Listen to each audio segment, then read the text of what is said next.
Good morning and welcome back once again to Jack's Tech Corner. This is Photography Weekly, episode number 48 for Sunday, March 4th, 2012. Coming up in today's show, back to the basics.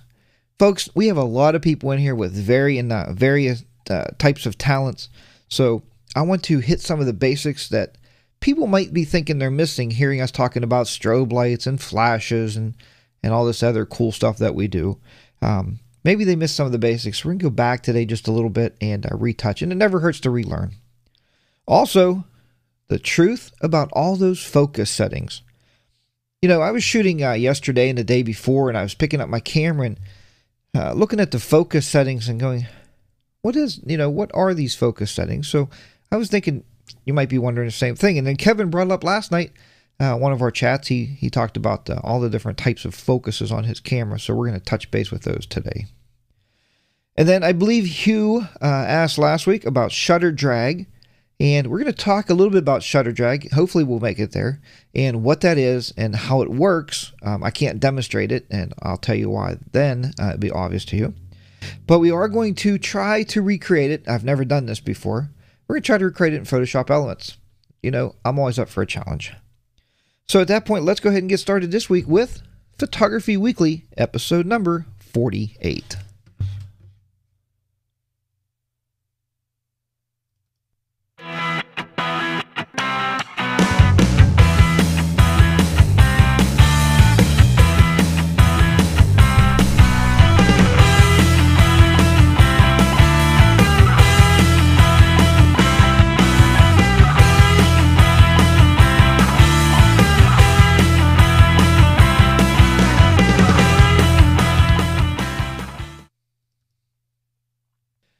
What we are going to talk about, we're going to start talking first about buying a camera. Now, I know most of you out there own a camera, but I also know from watching in the Facebook group that a lot of you are investigating new cameras. So I thought I would throw this topic in with that. Or if you've never had a camera, you're looking, you'll say, okay, it makes some sense.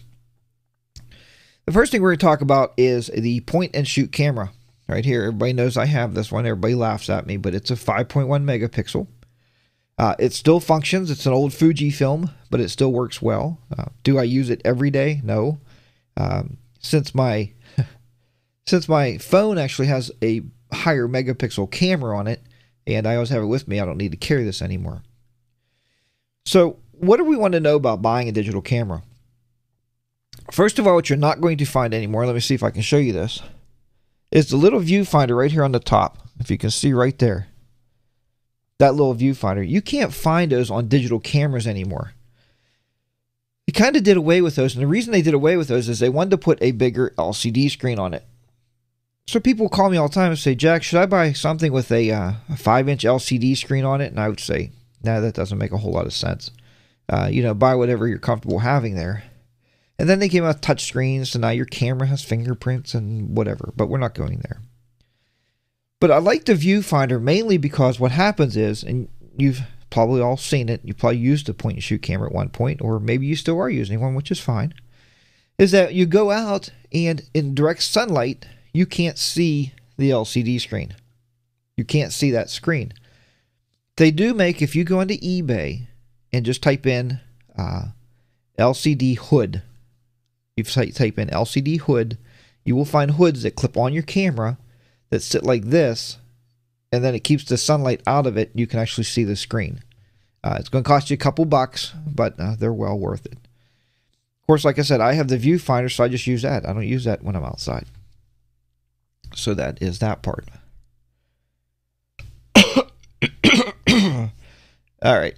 Now, let's talk about the DSLR, because a lot of you are looking at cameras and point and shoot cameras, so that's one thing. Oh, let me touch base here. A couple other things is the batteries themselves in a point and shoot camera.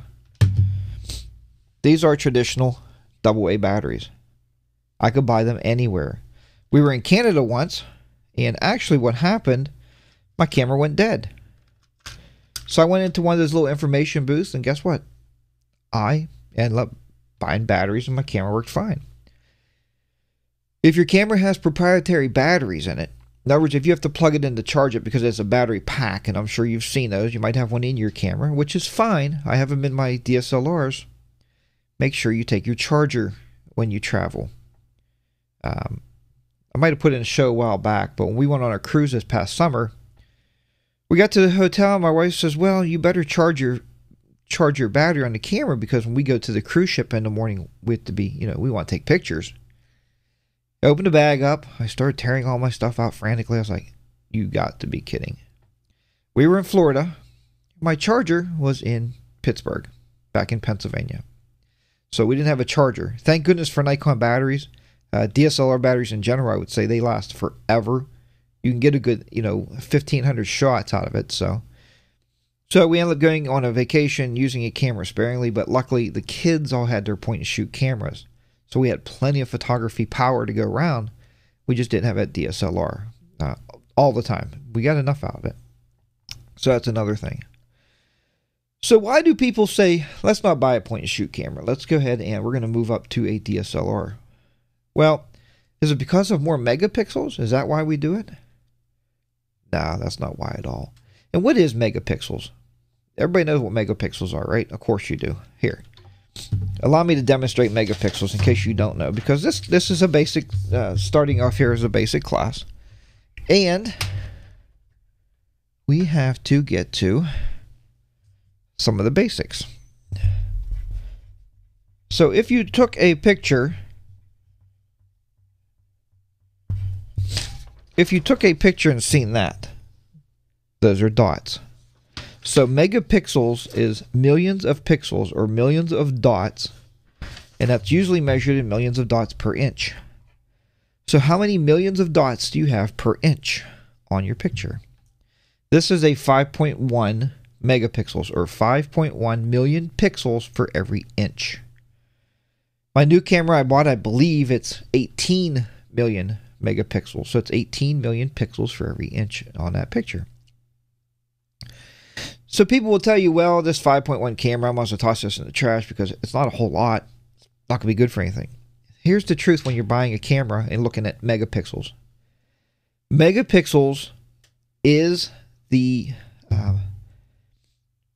when you're printing a picture, that's when megapixels are important. So if you're going to do 11 by 14, a 20 by 30 with the 5.1, it won't do it, because what's going to happen is it starts pulling those pixels apart, and it does what we call pixelate. It pulls it all apart and it pixelates. So there you have it. So that is the truth about megapixels. Also, if you have more, the more megapixels you have, so the bigger the print. Also, the more megapixels you have, the more we can crop. Oh, that brings me to one last thing about the point-and-shoot camera. The point-and-shoot camera is going to, the manufacturer and the store is going to lie to you. They're going to tell you, this camera has a 40x zoom. You're like, a 40x zoom?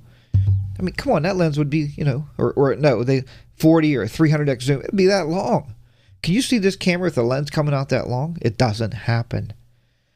That is actually called the digital and optical zoom. This camera has a 3x zoom.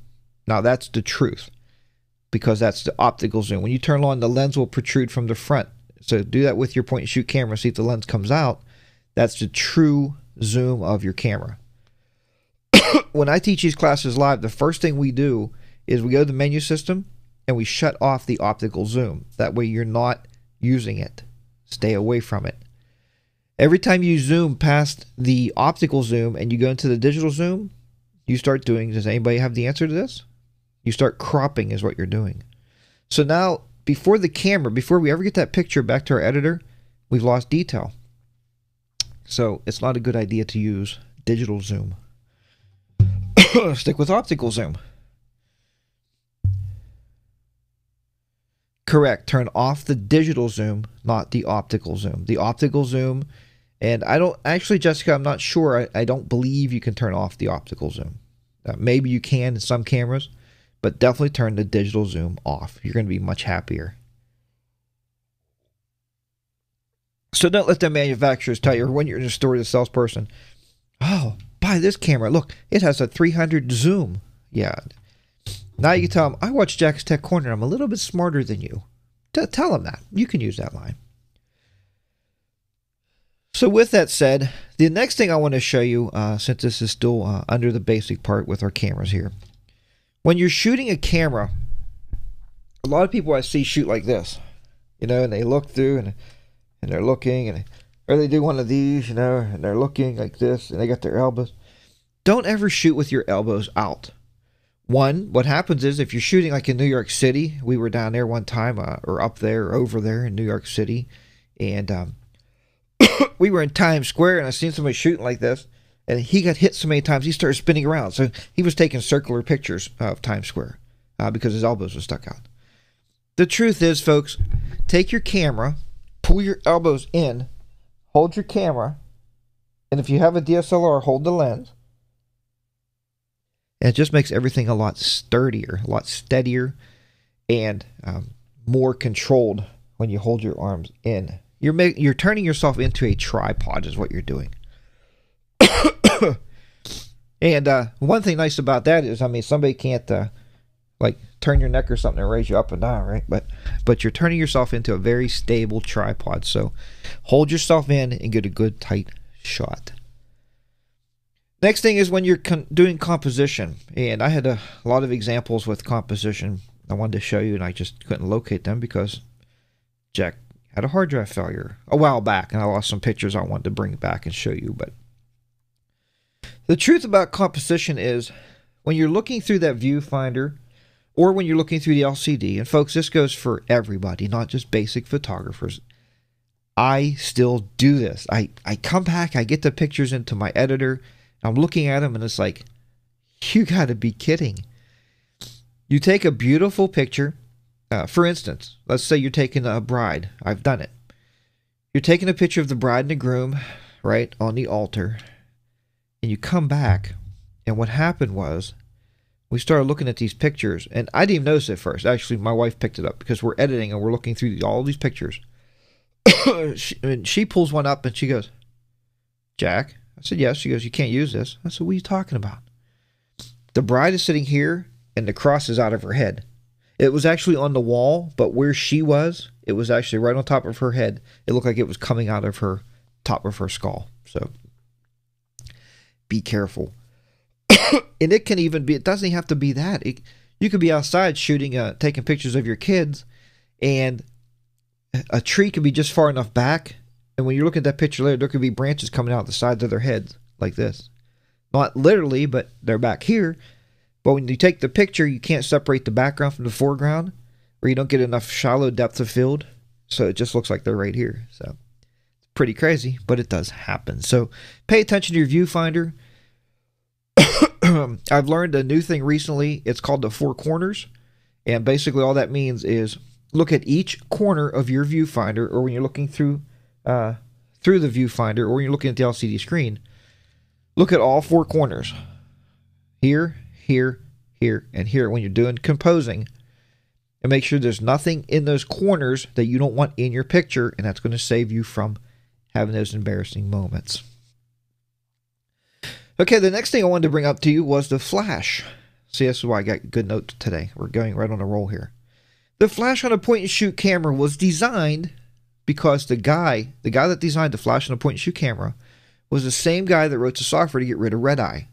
He said, you know what, I'm going to sell them a camera for $200, and I'm going to sell them a program to get rid of red eye for another $100. I'll be rich. And the reason I say that is look where they put the flash on these cameras. Right there.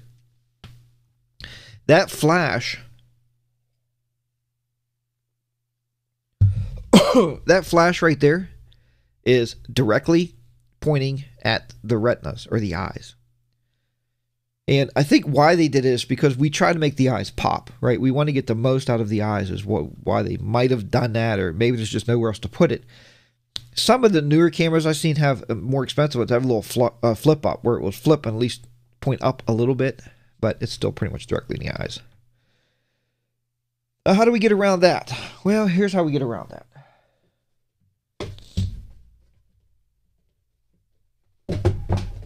Well, yeah, as soon as I get this out of here. Okay. So if you're anywhere at all, a piece of tissue is pretty inexpensive. You can actually hold that right over top of that lens.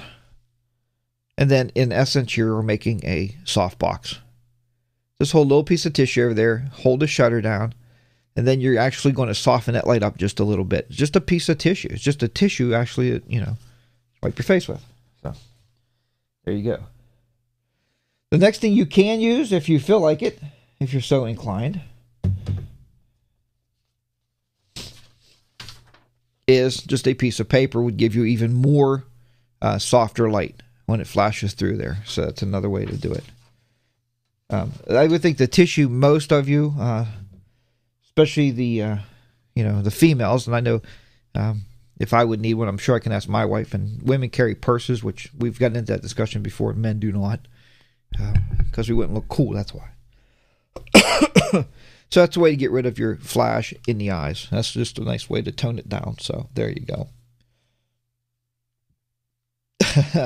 And Peter said don't use wet wipes. That probably is a good point, Peter. I appreciate you putting it in the chat room. Thank you very much for that one. Okay. I'll go back to the chat room in a minute and catch up with you folks here. The next thing we're going to talk about is... This is one that kills me when I teach basic photography. I really like that digital camera, but the doggone thing's just so slow. All my pictures are blurry. I hate that. That's junk. I want film. Give me 110. Give me my 110 camera again. Well, guess what, America? Film is kind of going away. It's making way for a new thing called a digital camera. Now, I did the same thing. I shot film for years, and when I got my first digital camera, I told my wife the same thing. I said, this is ridiculous. Every picture we take is blurry. You know why? Because I spent no time learning how to shoot. You do not shoot a digital camera the same way we shot film. You just don't. Now, there's a reason why. Every point and shoot camera that I've came across, and I've taught a lot of classes to people, and I've had a lot of different cameras in my hands, as well as every DSLR camera that's came around the bend in the past 15 years or so, probably longer. I've had a lot of those in my hands, and they all have the same thing. It is known as the half shutter focus. Here's what happens. Oh, look, the kids are playing outside. And they start hitting that button. Well, hitting that button, the camera's going zip, zip, and it's trying to focus first, but they're hitting the button just like you would in film. That's not the way these work. It's half. Get your focus, hold it down halfway, and get your focus. It'll beep or something. Beep, beep. Then you click it. And I said, folks, this is like Heinz ketchup. When I started using this camera, I shot a track meet with this camera. And I did it with anticipation. I held it down. I would pick something on the field, and you can do it with your DSLRs too. It's a very good practice to do this. I use it at football games when I shoot sports. Pick something on the field and get a good focus on it. And then when the players come into that place or the runners are coming into that area, then let the shutter drop, and then it's instantaneous. No more blurry pictures, and you have a really nice focus. So half shutter focus, remember that. And if you're new to digital cameras, it's not the camera, it's the photographer, okay? We have to learn our craft. That's the main thing in life here. With anything, you have to learn your craft. So let's go back up now. We're going to talk about the one thing I did miss, and I kind of blew right over it, is ISO. ISO is ISO. I teach in my digital photography classes that if you understand ISO, you have a quarter. Let me make sure I'm saying this right, because I do have notes all over this morning. If you understand ISO, you have 1/4 of the lighting part understood. So remember, if you have ISO understood, you have 1/4 of your overall lighting understood. I'm not going to tell you the rest of it right now because this is still the basic part of this course or the class this morning. ISO settings on digital cameras today go up to, and I don't know, maybe Kevin, you can look at yours. Jessica, you can look at yours. Some of the other folks in there with some of these bigger DSLR cameras. But I would say 3200, might even go to 6400. I'm not even sure how high they go now. This particular camera would do 100, 200, 400, and maybe 8. Okay, now I might have maxed out at 4. So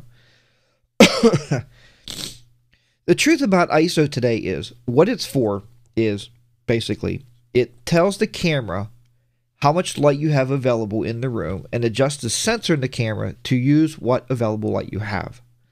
So if we have it set at 100, 100 is the smallest setting, right?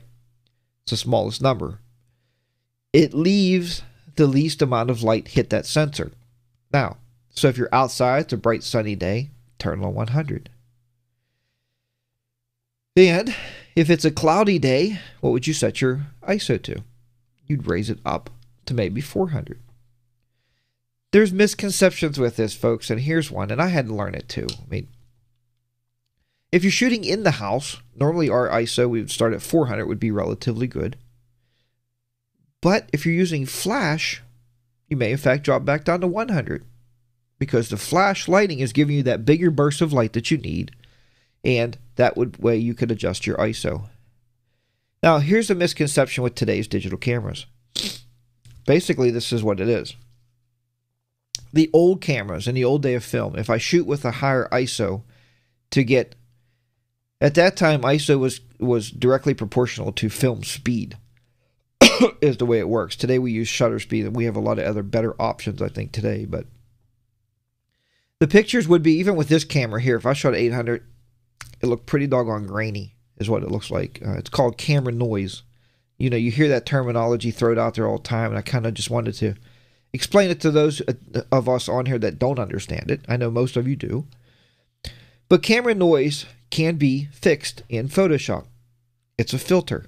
Remove noise. It's not that big of a deal. So the truth is, if you're anywhere and it's kind of low light and your camera's having a hard time, it's struggling getting focus, or it's struggling trying to click the shutter, or somehow the shutter, and you won't find it in the point and shoots, but you'll find it in DSLRs, your shutter starts going down to wanting to stay open for, you know, long periods of time because it's trying to find light. Crank the ISO up. Crank it up to 1600 and take the shot. I would rather have the picture and bring it home and fix it than to have an underexposed picture because I can't create detail. I don't know what that picture could have been of at that moment, so I can't recreate it, but I know I can fix the noise. It's not that big of a deal. So there you go. So there's your truth about ISO. When in doubt, you can't get the shot, crank it up, fix it later. That's the only thing you got to worry about. So that takes us through the process of the digital camera, the point and shoot, the basic parts of it. The one other thing that I can tell you about when you're buying a digital camera, make sure, and most of them do nowadays, make sure it has a tripod mount on the bottom. And stay away from the camera. I call it the camera in the pack. Everybody ever see those? A camera in the pack. It's something, honestly, we would buy our 8-year-old for Christmas just to let them snap pictures. And, you know, you're probably going to throw it away in 3 months because they're going to lose it or something's going to happen to it. The camera in the pack is one of those cameras where it's all packaged up in a camera. It's usually made by, I don't even know the company name, Veltri or Ventri or something like that. They sell the whole package, the camera, and you get like enough memory in it for 5 pictures. And everybody's like, oh, I got a digital camera. And it's $39.95. Don't buy it because you're not going to learn about photography. You're going to be frustrated. So there you go. That's it for that part of the lesson. That's point and shoot and DSLR. If you're moving up to DSLR, Nikon or Canon, we got both groups represented in this room today. And the main reason we buy these is because they're heavier and we want to film manly and carry these around. No, that's not true.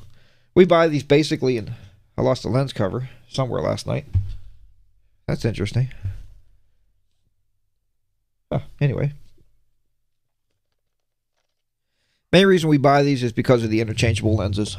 So that's a big reason why you buy these. You know, plus amongst other things, faster shutter speeds, but that gets you right back into the group and gets you back into this class session here. So it's funny that I lost the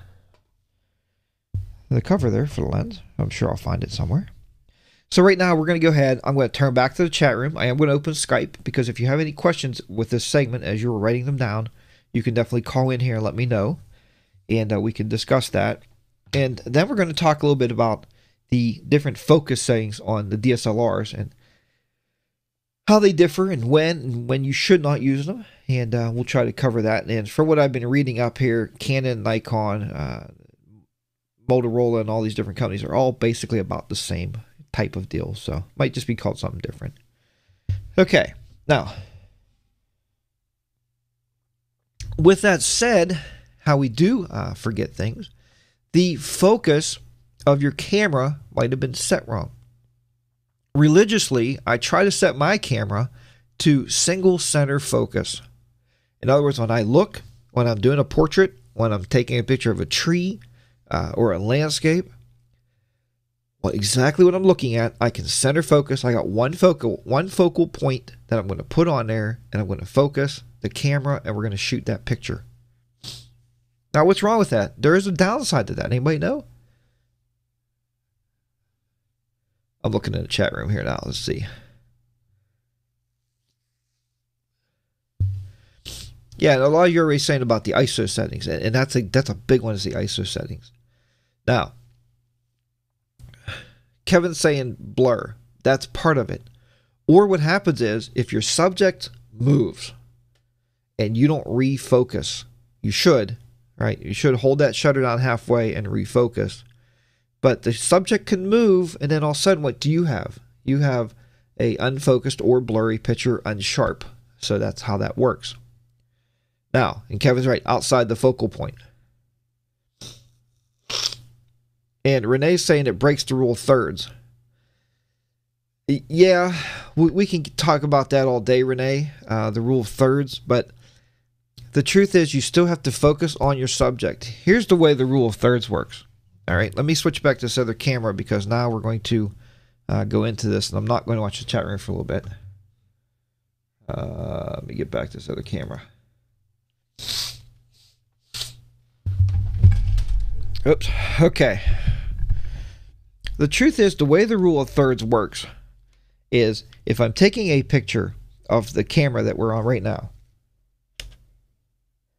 I get a good focus in the middle, so I can dead center focus that person. Then I can move my camera to the left, up, over, down, over, because my subject is in focus. Whatever I'm photographing is in focus. And what that's going to help you with is, you could actually have the back of it just out of focus a little bit, or soft blurred. So that's a nice way to do that. And we're going to talk, Renee, about if you want to have everything in focus, we're going to talk about how to do that with these digital cameras. That's one way. That's if I'm doing portraits, I'm single focused on one point. I want to be focused on the person that I am taking pictures of. All right. Now, so let's go ahead and go into this.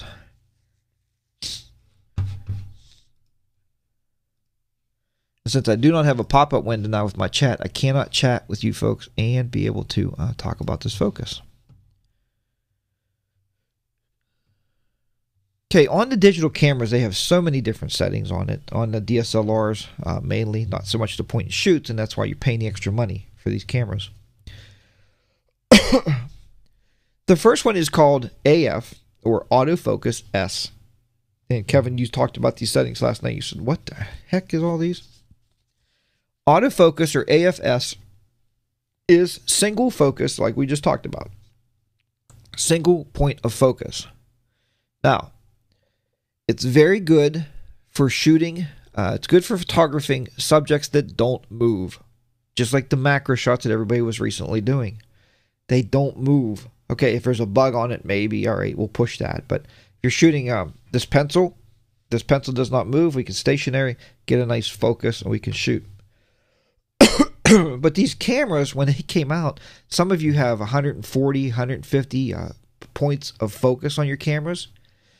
And what that allows you to do is you can actually move the wheel. I don't know how Canon works, but I know on the Nikon, on the back right here is a wheel. I can push these buttons, and I can change the area of focus where I want that single focus to be. It doesn't have to be dead center. It can be left, right, up. There's all those points. You can pick one. That's how that works. Now, the next focus we want to talk about is called AFC. Now, AFC I like to use when I jumped up to a point and shoot camera and I was still shooting track meets. Jessica, I know you shoot cross country. When I take pictures in football games, it's great for that. Deer, dogs running, anything like that. This is a great focus to use. It's called AFC. The C just stands for continuous. So what happens is the camera, as you're sitting there and the subject's moving around you and flying by you and doing whatever, the camera can continuously keep a focus on that subject. So if I'm shooting, even in continuous mode, and I'm shooting that runner as my daughter's running by me at a track meet, it focuses all the time. It focuses. Where if you had the single point of focus and you're focused here, way over here, by the time she gets here, they're going to be blurry. Okay, because your single focus is over here. The camera doesn't know that the subject moved. So you want to use AFC. Now, there is another one that we want to talk about here, another focus mode. And I'm pretty sure Canons have this. I only shoot Nikon. And I had somebody in a live class say, Jack, why don't you shoot both? Because Jack can't afford both. Jack has a household we got to run here, so we can't have both types of cameras just to learn it. I do read up on the Canons to try to understand it for everybody else. I mean, that's what I like to do. So AFA. When you do AFA, which is a autofocus, and I would say autofocus adjustable, because what the camera believes is the camera will work in between those two settings, AFC and AFS. So now we're at that same track meet. I have my camera in AFA. My daughter's here. I take a single shot. It looks fine. My daughter's here and running. I'm shooting continuous mode. It still looks fine because the camera knows now that the subject could be stationary or the subject can move. And you got those both forms of focus. Now again, you're saying right now to yourself, because I had the same thought the other night. I was sitting there when I was reading this and trying to look at my camera and understanding focus. Because I'm more of, like I said, I'm more of a AFS. I'm more of a single focus guy. I like that one point to worry about because I'm sure my pictures are sharp and crystal clear. Now, where was I going? You're going to say to yourself, then Jack, I'll just put my camera on AFA and the heck with it. That's what I want to do. And that's fine. You can absolutely do that. The reason I don't do that is I don't want my camera second guessing me what I'm doing. That's why I don't use it. I either use AFC because the camera knows that I'm in a continuous focus mode and that's what I want you to do. Or I'm in AFS. I pick the focal point and just live with it. That's what we're going to do today. And even AFS, you can set your camera on, or AFS, you can set your camera on autofocus. And what happens is all of those points are in focus. That's another issue. But one time I was out shooting landscapes and the bush or the tree right in front of me or the leaf was beautiful, crystal sharp, really nice. Everything else was like, it's all kind of blurry. And I didn't have my camera set on automatic. What automatic does, it takes all of the focus points and focuses on all together. So it'll pick out, like, you'll see it when you look through your viewfinder and you hold that halfway down. You'll have 7 or 8 different lights light up, focusing the whole scene. That's how that works.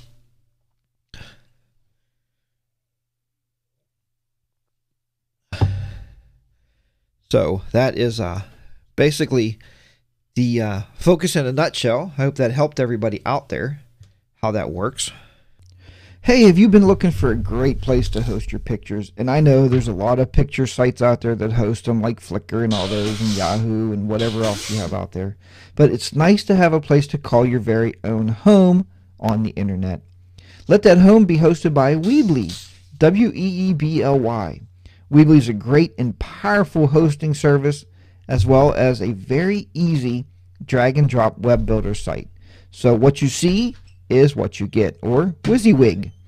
So I know they host my website and they've done a remarkable job, and I've been with them for quite a while, and I'm sure I'll continue to stay with them. So once again, it's Weebly. Sign up for a free account today and I'm sure you'll be paying for an account and being with them permanently, such as I did. Also, check out this sponsor, Green Screen Wizard, written by Ken. Ken is an amazing programmer. What else can you say? He's written algorithms to make green screening a piece of cake. If you ever tried green screening and removing the green, you always get that green cast and everything in Photoshop or Photoshop Elements. Well, Green Screen Wizard takes care of that. Ken took the time. He also is an amazing background shooter. In talking to Ken on the phone for about an hour, a couple different times, Ken is a great person. He travels the world and he shoots backgrounds for you. So, no longer do you have to buy all those expensive backgrounds. Just buy a kit from Ken, set the green screen up, take a picture, and then drop in any background you want. Once again, that's Green Screen Wizard for all your green screening needs. With that said, go to my website, jackstechcorner.com, and look for the sponsors links on the left. You want to click on the graphics, and that will take you to the sponsors links. When you use my website to get to them, that helps the show out, and I truly appreciate it, as well as then the sponsors know that you are coming from Jack's Tech Corner Show. And if you want to help even more, you can pick up a DVD. It will not only help the show, it helps you. You can learn Photoshop Elements. There's many, many tips and tricks in there that you're going to learn with. You don't have to worry about the internet speed then. All the videos are burnt onto the DVD. Or like many of you already did, you can also donate to the show. All donations of any size are greatly appreciated, and they help to buy new equipment as well as the software I need to continue to do these videos for you. So, thank you very much, and let's go ahead and get back to Jack's Tech Corner and more learning.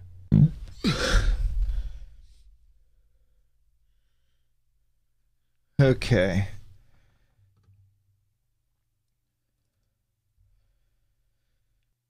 We're going to talk today about the shutter dragging, but we are not going to get to that because we had so much other great stuff that we accomplished this morning. What we are going to get to right now is our assignment. Our assignment that we had last week. We're going to do our tribute now and show you guys this great work.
Okay, once again, I'd like to thank each and every one of you for coming in here to watch this Photography Weekly show.